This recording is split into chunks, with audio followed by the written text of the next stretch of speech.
अस्सलामुअलैकुम। फ्रांसीसी अखबार ली मोंड की 7 मई 2025 की एक खबर का तज्जिया।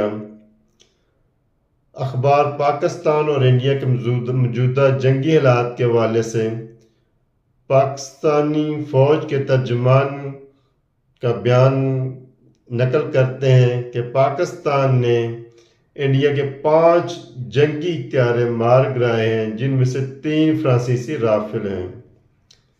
आज 11 मई 2025 है। इस खबर की फ्रांसीसी गवर्नमेंट या किसी भी ऑफिशियल ने इस खबर की ना ही तस्दीक की है और ना ही तरदीद की है।